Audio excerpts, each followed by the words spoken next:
What happens when a beloved comedy legend walks into what should be a routine talk show appearance, only to find himself face to face with the most hostile interviewer on daytime television?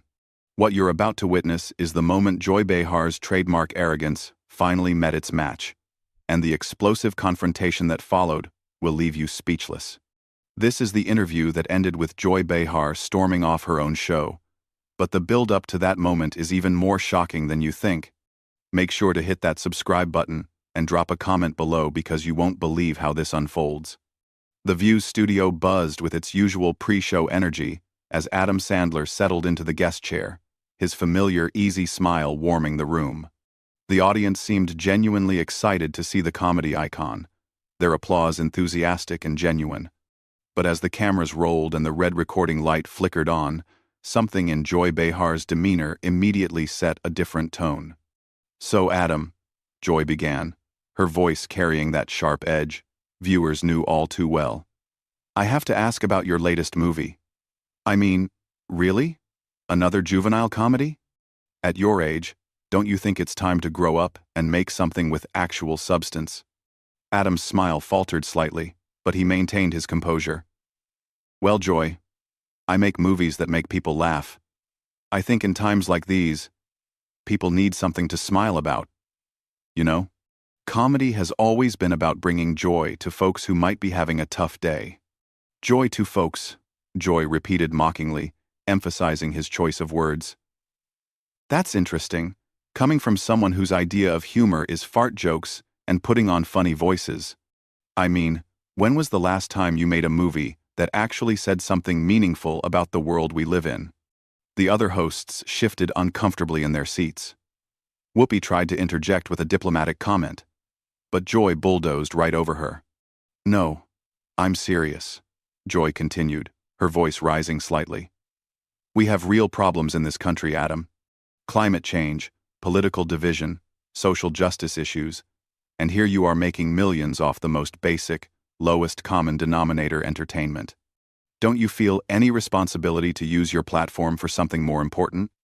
Adam took a measured breath, his famous laid-back demeanor still intact but showing the first signs of strain. "Look, Joy, I understand you have strong feelings about this, but I think you're selling both comedy and audiences short. When a kid laughs at one of my movies, when a parent gets to forget their stress for an hour and laugh with their family, that matters. That's meaningful." "Oh, please," Joy scoffed, actually rolling her eyes on camera. "That's just Hollywood spin. You're making mindless content that dumbs down society. Kids should be learning about important issues, not wasting their time on your infantile humor." The tension in the studio was becoming palpable. Even the production crew behind the cameras looked uncomfortable as Joy's attack continued relentlessly. "And another thing." Joy pressed on, clearly warming up rather than winding down. "Your movies consistently portray women as objects or one-dimensional characters. How do you justify perpetuating these harmful stereotypes in an era where women are fighting for equal representation?" Adam's jaw tightened almost imperceptibly. "Joy, with respect, I think you're mischaracterizing my work. I've worked with incredibly talented female comedians and actors. Many of my movies have strong female characters, and I've always tried to create roles that showcase women's comedic talents. Name one?" Joy shot back immediately, leaning forward aggressively. "Name one movie where the woman isn't either the nagging wife, the unattainable love interest, or the butt of the joke." "Well, in Grown Ups, Maria Bello and Salma Hayek both had substantial roles where they were equal partners to their husbands in the story. In Billy Madison, Bridget Wilson's character was intelligent and independent. In Happy Gilmore, Julie Bowen played a successful professional who wasn't defined by her relationship with my character." Joy waved dismissively. "Those are supporting roles at best. Token characters to make your movies seem less sexist than they actually are. You're part of the problem, Adam. You have influence, you have money, you have power, and what do you do with it? You make movies about golf and football and man-children who refuse to grow up.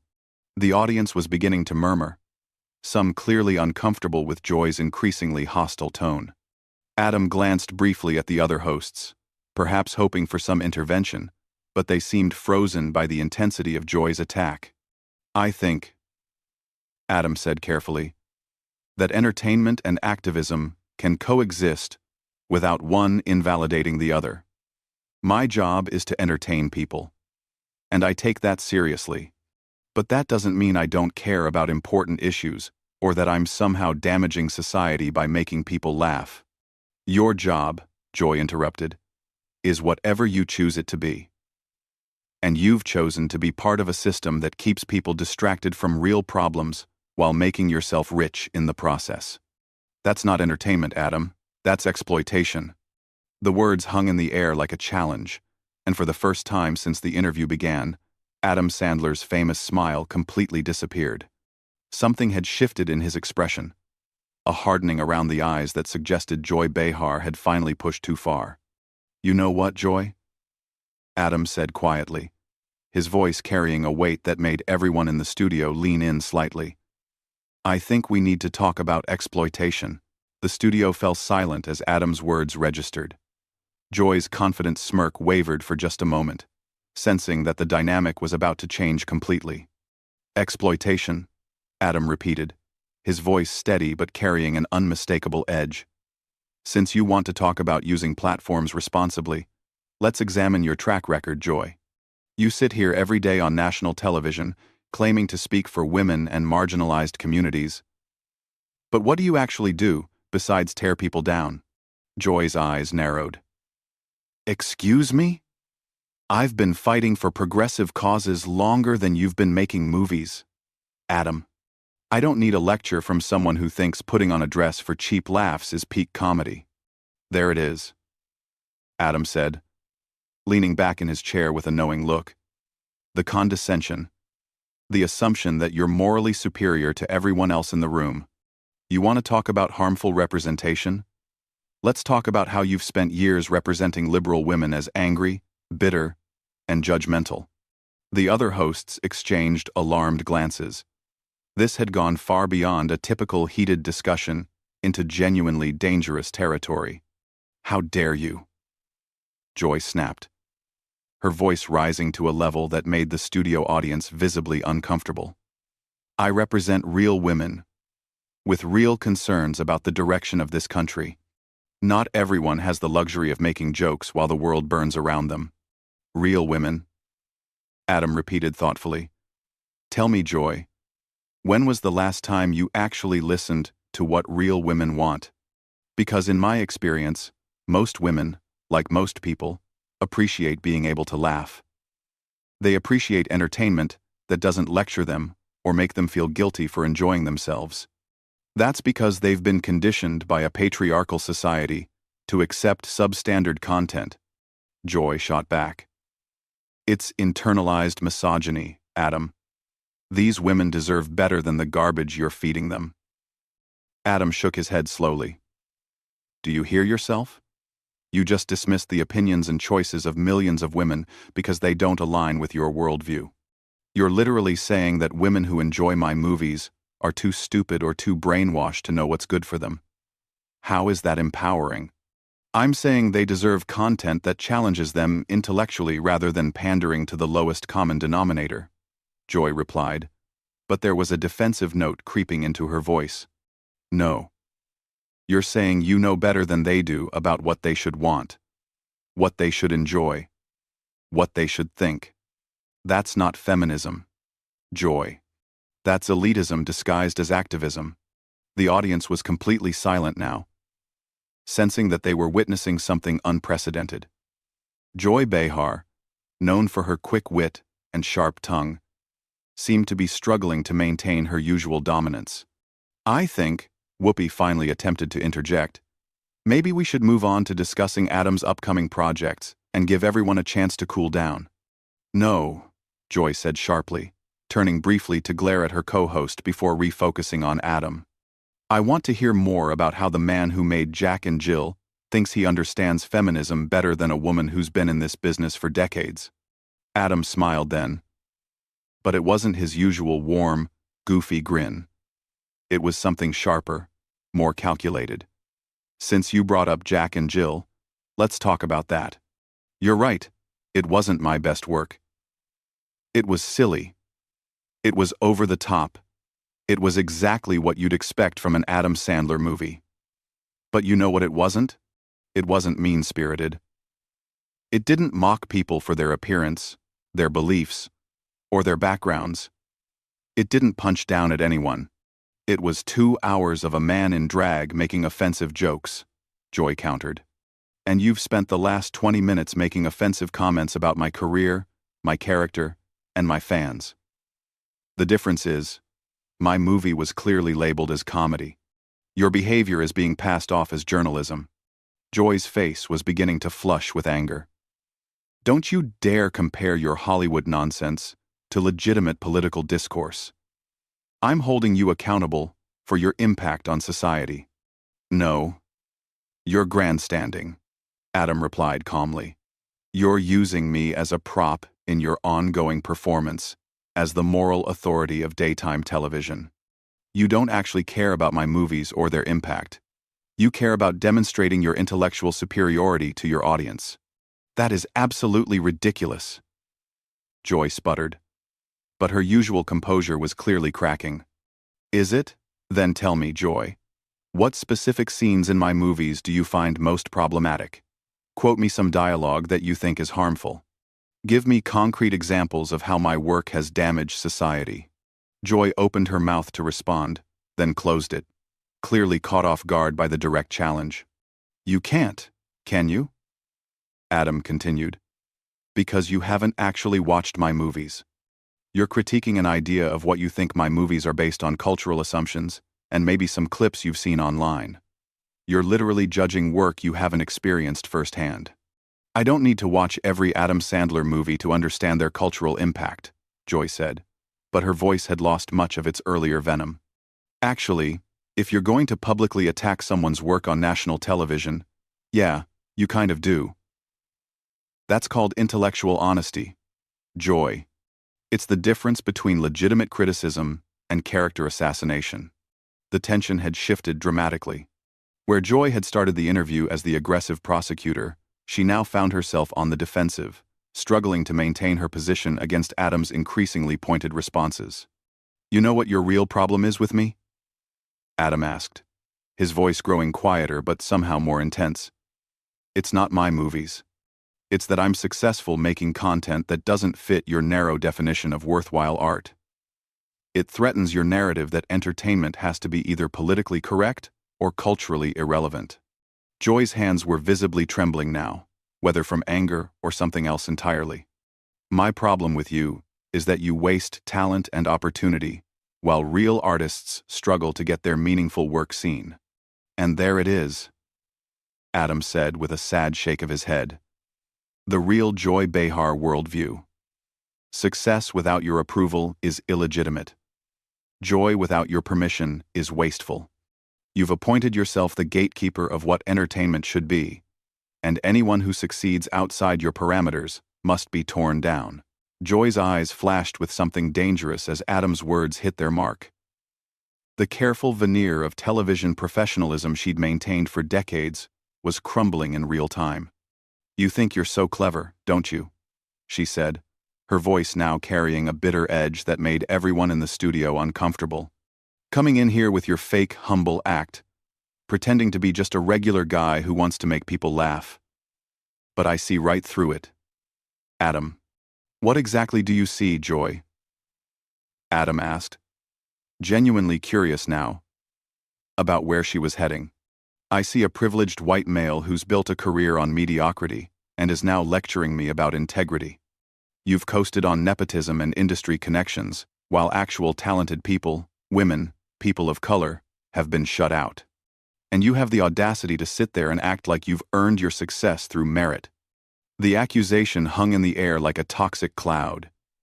Even the other hosts looked shocked at how personal and ugly Joy's attack had become. Adam's expression hardened completely.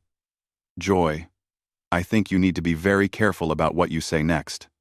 You're making accusations about my character and my career, that are not only false, but potentially damaging. Oh. Am I making you uncomfortable? Joy sneered. Good. Maybe you'll think twice before coming on national television and attacking women who actually care about making a difference in the world. I haven't attacked you, Joy. I've responded to your attacks on me with facts and observations about your behavior. But if you want to make this personal, let's talk about your career. Let's talk about how you've built your brand on being the angry liberal woman who tears people down for not meeting your impossible standards. How dare you, Joy spat, her face now noticeably red. I have spent my entire career fighting for progressive values, for women's rights, for social justice. What have you done besides make money off juvenile humor? I've made millions of people happy, Adam replied simply. I've given families something to enjoy together. I've provided work for hundreds of actors, writers, and crew members. I've donated quietly to charities without making it part of my public image. But most importantly, I've never used my platform to personally destroy people who disagree with me. You're destroying society with your mindless content, Joy shot back. But her voice was becoming shrill now. Desperate. No, Joy. You're destroying discourse with your toxic approach to disagreement. You can't handle the fact that someone just challenged your behavior, so you're escalating to personal attacks and unfounded accusations. This is exactly why people are tired of this kind of politics. Joy stood up abruptly from her chair, her movement so sudden that it startled the entire panel.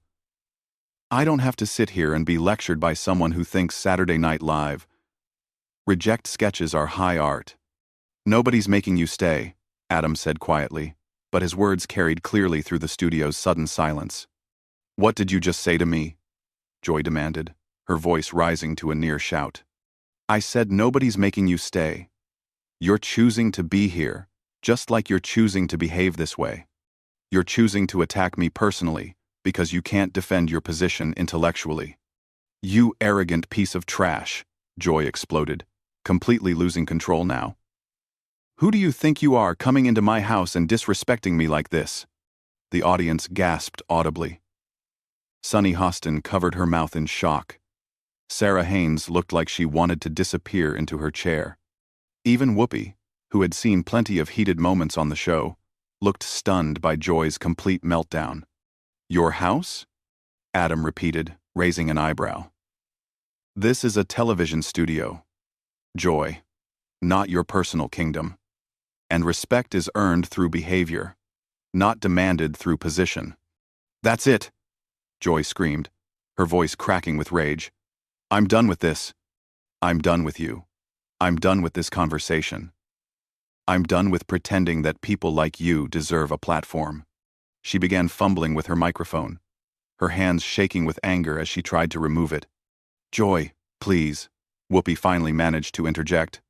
Let's just take a commercial break, and everyone can cool down. No, Joy snapped at her co-host. I'm not taking a commercial break. I'm not cooling down. I'm leaving.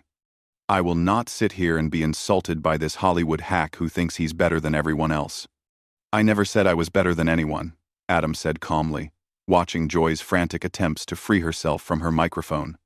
But I also won't sit here and be your punching bag while you work through whatever personal issues are driving this hostility. Personal issues? Joy whirled around to face him, her microphone still half attached, and creating feedback through the studio speakers. You think this is about personal issues? This is about principles.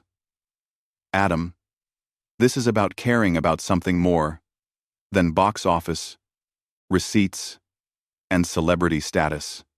This is about you being unable to handle someone disagreeing with you without having a complete emotional breakdown. Adam replied. And honestly, it's pretty sad to watch. Crom. That was the final straw. Joy yanked the microphone completely off, threw it down on the table where it landed with a loud thud, and pointed an accusatory finger at Adam. You know what? Fine. You win, Adam. You've successfully destroyed what should have been a simple interview about your latest forgettable movie. I hope you're proud of yourself. I hope your fans enjoy watching you bully a woman on national television. The only person bullying anyone here is you, Joy," Adam said, his voice remaining frustratingly calm in the face of her hysteria. "You started this by attacking my work, my character, and my fans. I simply defended myself. Whatever helps you sleep at night," Joy snarled, grabbing her notes from the table and storming toward the exit. "I'm done with this show. I'm done with this network that thinks giving platforms to people like you is acceptable journalism." As Joy reached the edge of the set, she turned back one final time, her face contorted with rage. "You want to know what exploitation really looks like, Adam? It's you exploiting the goodwill of decent people who think you're just a harmless entertainer while you spread your toxic masculinity and backwards values to their children."